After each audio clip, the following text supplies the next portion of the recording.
Hello दोस्तों, स्वागत है आपका मेरे इस सैनिक समाचार चैनल में। दोस्तों, आज की वीडियो में बात करेंगे केंद्रीय कर्मचारियों के लिए और पेंशनर्स के लिए एक बड़ी खबर आ रही है। और यहाँ पे हम बात करने जा रहे हैं दोस्तों डीए हाइक 2025। और इस टाइम पे दोस्तों, क्योंकि जुलाई से लेकर दिसंबर तक के सारे आंकड़े आ चुके हैं, तो अब सिर्फ और सिर्फ सरकार की तरफ से घोषणा का वेट है। और यहाँ पर सबसे बड़ी बात यह है कि जो डीए हाइक है 2025 की, कब इस पर घोषणा होगी, कितना डीए में हाइक मिल रहा है, इन सभी तमाम जो है पॉइंट्स पर अभी सबको कन्फ्यूजन बना हुआ है। और यहाँ पर दोस्तों, अगर हम बात करें मीडिया रिपोर्ट की, या अगर हम बात करें जो पिछले कई सालों के ट्रेंड की, तो उस केस में आपको जो है ये क्लियर हो जाएगा कि जो डीए हाइक है मोर और लेस जो है मार्च के महीने में आता है। और यहाँ पे साफ लिखा है कि होली से पहले जो केंद्रीय कर्मचारी हैं, और जो ये डीए का बेनिफिट है वो सिर्फ केंद्रीय कर्मचारियों को नहीं, पेंशनर्स को भी मिलता है। तो केंद्रीय कर्मचारियों को गुड न्यूज़, सैलरी और पेंशन में हो सकती है भारी इजाफा।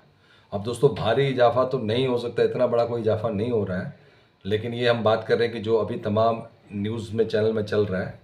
और इसमें साफ लिखा है कि होली से पहले जो है खास बन सकती है। खबरों की माने तो 2025 से पहले ये जो गुड न्यूज़ है मिलने वाली है, इस साल 14 मार्च को पड़ रही है। और माना जा रहा है कि सरकार होली से पहले केंद्रीय कर्मचारियों के महंगाई भत्ते में बढ़ोतरी की घोषणा कर सकती है।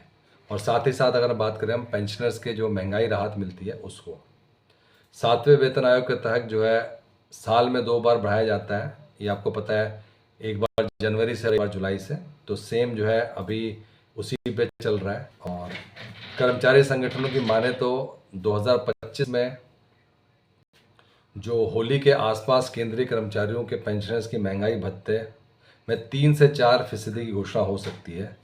जिसका मतलब है कि एंट्री लेवल केंद्रीय कर्मचारियों जिनकी बेसिक सैलरी 18,000 है, उनमें जो है लगभग 540 से 720 रुपये की बढ़ोतरी हो सकती है। इसमें पेंशनर्स को भी होगा फ़ायदा।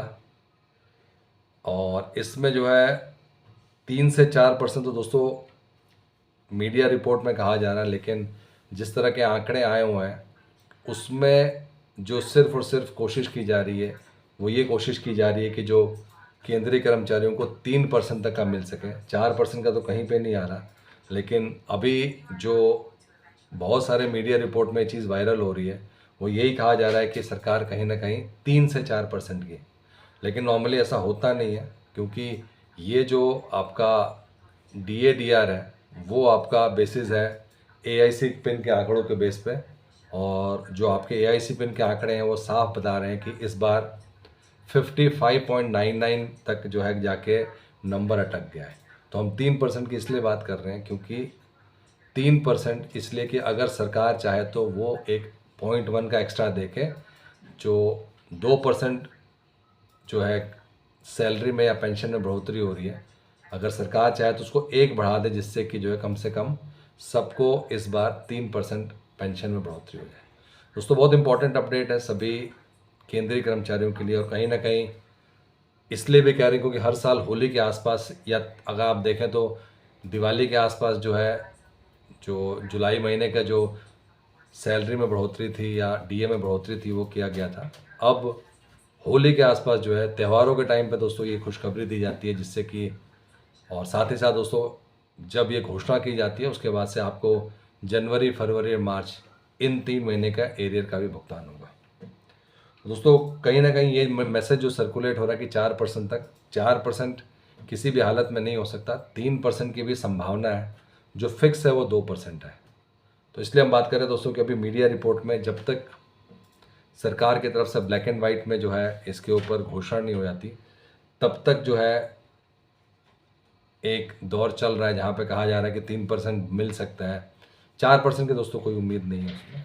तो वो अब देखना रहेगा कि, क्योंकि कभी ऐसा हुआ नहीं, क्योंकि ये कोई गिफ्ट नहीं है। जो भी आपका एआईसी पिन के आंकड़े आते हैं उनका एक फॉर्मूला बना हुआ है और उसी के बेसिस पे आपको इसका बेनिफिट मिलता है। दोस्तों, अगर वीडियो पसंद आए तो इसको लाइक कीजिएगा, शेयर कीजिए और सब्सक्राइब करना ना भूलें। Thank you for watching this video.